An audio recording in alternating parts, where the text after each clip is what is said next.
किसान और मजदूरों के साथ आज ये सारे नेता खड़े हैं। मैं इनका नमन करता हूं। अभय चौटाला जी आए हरियाणा से, दीपेंद्र हुड्डा जी आज आपके बीच है, जयप्रकाश जी पूर्व केंद्रीय मंत्री, हमारे डायनामो नेता धर्मेंद्र यादव जी यहाँ है, विभिन्न सामाजिक जिम्मेदारी निभा रहे हैं हमारे बुजुर्ग यहाँ आए, बाबा लोग आए, और नौजवान जिनका खून गर्म है, पता खून गर्म है कि नहीं।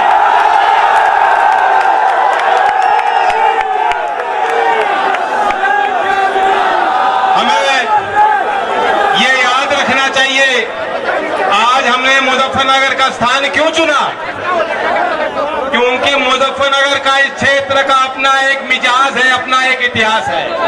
बड़े बड़े बादशाहों को रास्ता बदलने के लिए आप लोगों ने मजबूर किया, अपने इतिहास को नहीं भुला सकते। बड़े बड़े आंदोलनों की शुरुआत आपने यहां से की, और जब जब लोकदल का कोई आंदोलन हुआ, जब जब उसकी अगुवाई या चौधरी चरण सिंह जी किया करते थे या चौधरी अजीत सिंह जी ने करी, बड़ी बड़ी पंचायतें यहाँ हुई, हमने कभी भी हिंसक नहीं होने दिया। ये नेतृत्व की जिम्मेदारी होती है। लेकिन कितना बड़ा दुर्भाग्य है, नेता का दिल बड़ा होना चाहिए। आज इस सूबे की बागडोर ऐसे लोगों के हाथ में चली गई जो किसान को देखते ही खौफ डर जाते हैं। वे चाहते हैं कि क्षेत्र का किसान उठ ना पाए, वे संगठित ना हो पाए। योगी जी, आपको याद होगा कैराना के चुनाव में मैंने एक बात कही थी। क्या बात कही थी? लड़के बता देंगे क्या बात।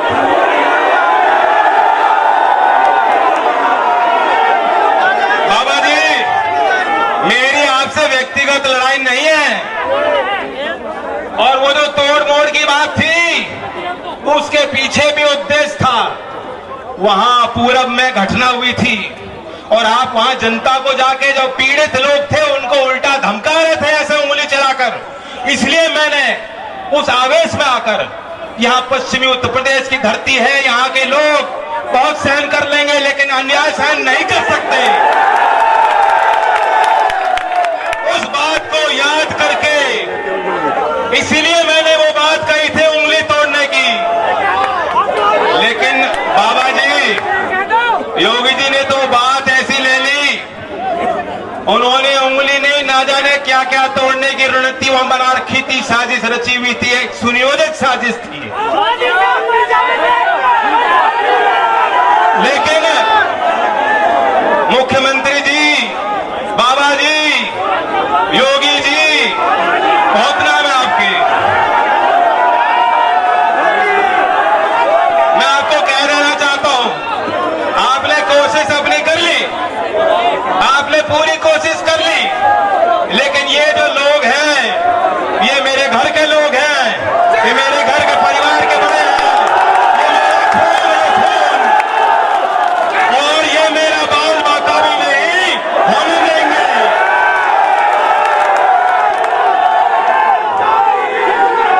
मैं ये भी साफ कह दूं, बात मेरी नहीं थी, हमारा उद्देश्य क्या था, क्यों हम वहां गए थे।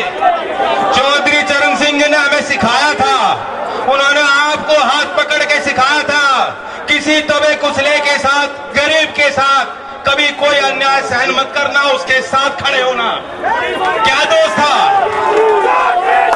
वहां, कांग्रेस पार्टी का नेतृत्व गया, उनको रोका गया, बदतमीजी की गई। तृणमूल कांग्रेस के सांसद वहां गए, उनके साथ बदतमीजी बदसलूकी की गई। समाजवादी पार्टी के नेता गए, वहां गुंडों को तैयार करके उन पर पथराव कराया गया, और जो मेरे साथ हुआ वो तो देख लिया आपने।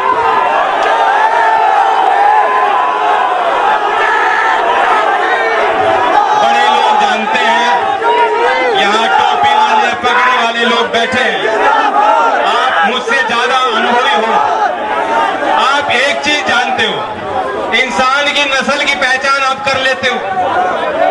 बात यह है, आदमी वो होता है जिस वातावरण में वो बड़ा होता है, जो जिस बच्चे को घर में प्यार मिलता है, संस्कार मिलते हैं, बड़ा होके भी अच्छा नागरिक वो आदमी बनता है। मैं जिस घर में बड़ा हुआ हूं, मुझे बचपन से आपने अपनी गोद में खिलाया है, मैंने देश के किसान की वास्तविकता को बचपन से देखा है, वह मेरे रग में है। बुआ जी को आपने करीब से देखा, सरोज बुआ जी आपको याद होंगी, ज्ञान बुआ जी आपको याद होंगी, आपको दादी जी याद होंगी। जब चौई साहब डांट के चल भेज दिया करते थे, दादी जी आपको बुला के पुचकारा करती थी, याद है कि भूल गए? मेरी बहनें हैं, मेरे घर में 2 बेटियां हैं, मेरे अंदर खून नहीं। अगर इस प्रदेश और देश की किसी बहन किसी बेटी के साथ दुराचार हो और मैं वहां ना जाऊं, ये इंसानियत है, हमें ये इंसानियत जिंदा रखनी है। क्या गुनाह किया था? हम विपक्ष में है, ये हमारा गुनाह है? या गरीब परिवार के साथ, अरे मैंने उनका घर देखा है, कितनी तरह तरह की बातें सरकार के लोग, सरकार के गुर्गे दलाल बना रहे हैं, कह रहे अरे साहब उनको तो बहुत मोटा पैसा मिला है। अरे ये तो अंतरराष्ट्रीय साजिश है। उनके घर को आप जाके देखो, मैं तो आपको भी कहूंगा आप भी जरूर जाके देखना। बेहद गरीब परिवार है, उनके पास खोने को ना कुछ है ना कुछ पाने को है। जो कुछ उनकी थी चीज जिससे वो प्यार करते थे उसे छीन ली गई। और ये कौन से संस्कार होते हैं कि रात के अंधेरे में बिना पिताजी के, बिना माता जी के, बिना भाइयों के आप चिता को आग लगा दोगे, कहोगे ये तो हमारी मजबूरी थी। बताओ, यहाँ हिंदू मान्यता के भी लोग हैं, सब धर्मी लोग हैं, सब विचार के लोग हैं, लेकिन मैं पूछना चाहता हूँ, इतना ज्ञान तो सभी को है, चाहे आर्य समाजी हो चाहे कोई और। हम तो आर्य समाजी हैं, हमें मालूम है। क्या इस बात को ठीक मानते हो, वैध मानते हो?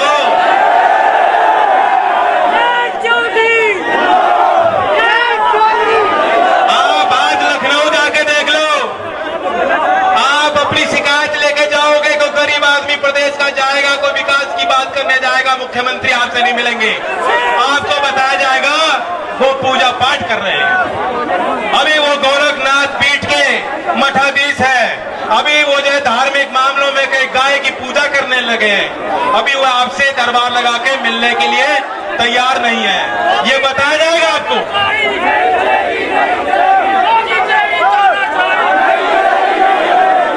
और वह आदमी जिसको धर्म का इतना ज्ञान हो, जिन्होंने वेद पढ़े हो, उन्हें ये नहीं मालूम कि रात के अंधेरे में चिता को आग लगाना कितना बड़ा पाप है।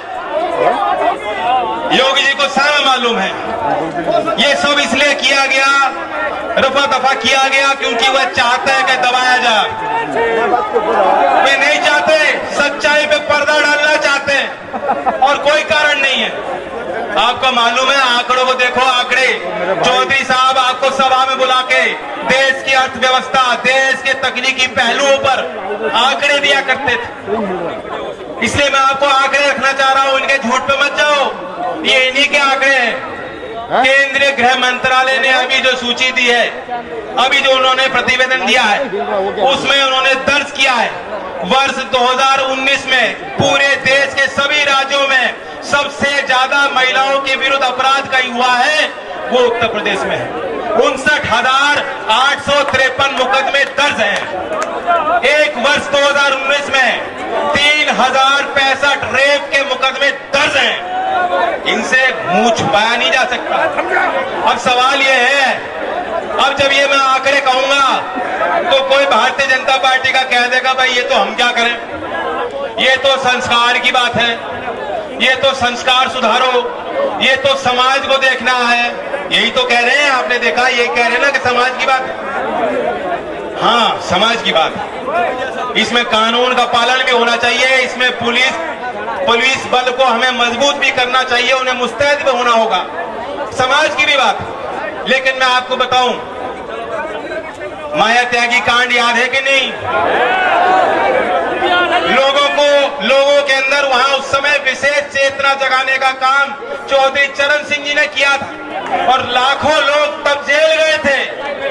और कांड क्या था? कांड यही था जो इस लड़की के साथ हुआ, जो गरीब लड़की के साथ आज होगा। और अगर हम लोगों को वहां जाने से रोका जाएगा, अगर हम लोग समाज में चर्चा ही नहीं कर पाएंगे, तो कभी जो है उस तरह का व्यापी आंदोलन खड़ा ना हो पाए। ये उनकी मंशा है। योगी जी को रेप से दिक्कत नहीं है, रेप की चर्चा ना करो, ये आंकड़े दबा के रखो।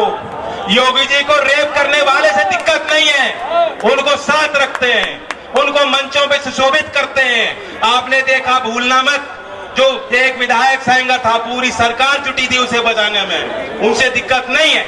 लेकिन अगर कोई कहेगा कि गलत हो रहा है, अन्याय हो रहा है, रेप क्यों हो रहे हैं, उसकी आवाज को दबाने का प्रयास योगी जी और पूरी इनकी सरकार और इनके दलाल करेंगे। ये है सुशासन। क्या ऐसी सरकार को की रचना आप लोगों ने की थी? मैं अपने भाइयों से कह दूं, बहुत मार पड़ ली, बहुत मार पड़ ली, और तरीके तरीके से पड़ रही है।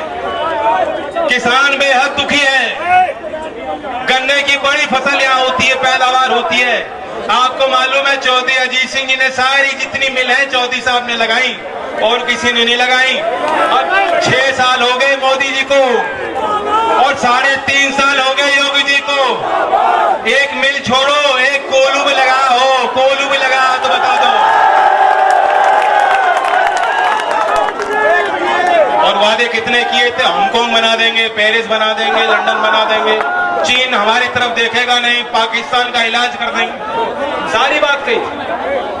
इन्होंने कहा था स्वामीनाथन आयोग की रिपोर्ट को पहला हम निर्णय लेंगे, फैसला लेंगे, किसान के पक्ष में लेंगे, रिपोर्ट को लागू करेंगे। आज भी दावा करते हैं कि हमने एमएसपी का 50% मुनाफा किसान को दे दिया, बांट दिया किसानों। किसान की आय दुगनी होने जा रही है, दुगनी होने जा रही है। क्या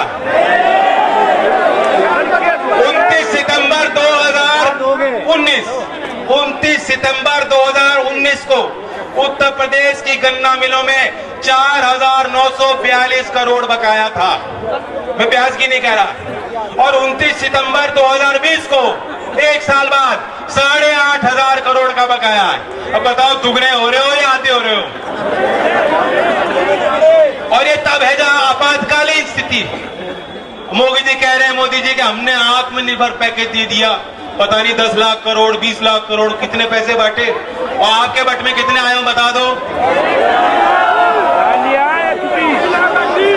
और पूरा का पूरा गन्ना भुगतान भी अगर उसमें जोड़ लेते और एक कलम को चढ़ा करके ये 8,500 करोड़ किसानों के खातों में सीधा आपको पहुंचा देते, तो हम लोग भी यहाँ ताली बजाते कि मोदी जी आपने किसानों की रखवाली की।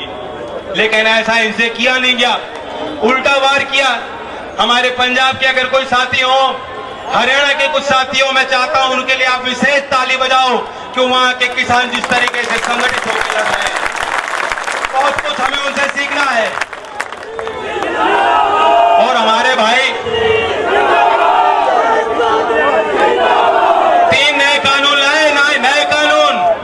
कितने लोगों को पता है वो कानून क्या है, क्या नहीं पता है? नहीं पता, बहुत लोगों को नहीं पता है। दावा ये है कि एक झटके में मोदी जी ने सारे बिचौलिए खत्म कर दिए। नहीं, बिचौलिए खत्म नहीं किए, वे तो जो आड़ती हैं, जो मंडी में बैठते थे, उन्हें कमजोर किया है और नए बिचौलिए खड़े कर दिए, जो नौकरी करेंगे, और नौकरी करेंगे सिर्फ अदानी और अंबानी की। और 5 साल में जैसे रेल बिक रही है, जैसे एयर इंडिया बिकने जा रही है, सरकार बैंक बेच रही है, सरकार LIC बेचना चाहती है, 5 साल के अंदर ये मंडी में जब किसान जाएगा नहीं, उसके बाद कह देंगे वे मंडी में सरकार खरीद नहीं सकती। और सरकार खरीदेगी भी तो अंबानी और अदानी से खरीदेगी।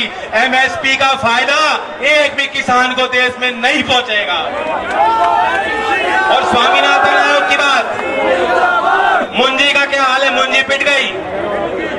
अगर C2 + 50% का फॉर्मूला इन्होंने लगाया होता, लागू किया होता, आपको 630 रुपए अतिरिक्त MSP में मिल गए होते। आपको गेहूं के MSP में 225 रुपए प्रति क्विंटल अतिरिक्त सरकार द्वारा घोषित दाम होता। इन्होंने दिया नहीं, इन्होंने दिया नहीं। वो तो यही काम कर रहे हैं जैसे हमारा माइक कर रहा है।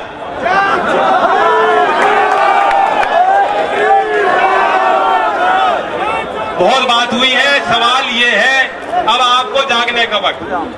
मुझे कोई फर्क नहीं पड़ता। मैं तो अपने भाइयों को कहना चाहता हूं, बहुत से लोग जो आज आए हैं, हो सकता है पिछले चुनाव में वे साथ ना रहें। बहुत से लोग दूसरे दलों में हैं, उनकी भावना जुड़ी है। वे आहत हुए। मुझे कर्नाटक, ओडिशा, विभिन्न राजनीतिक दलों के नेता और कार्यकर्ताओं के लगातार संपर्क हो रहे हैं, फोन हो रहे हैं, कह रहे हैं गलत हुआ जाए। ये बहुत गलत परंपरा हो गई, आज तक कभी ऐसा हुआ नहीं। मैं अपने भाइयों को कहना चाहता हूं, मैं आपके तरफ हाथ बढ़ा के कहना चाहता हूं, अपने घर लौट लो, यहां आपका सम्मान होगा।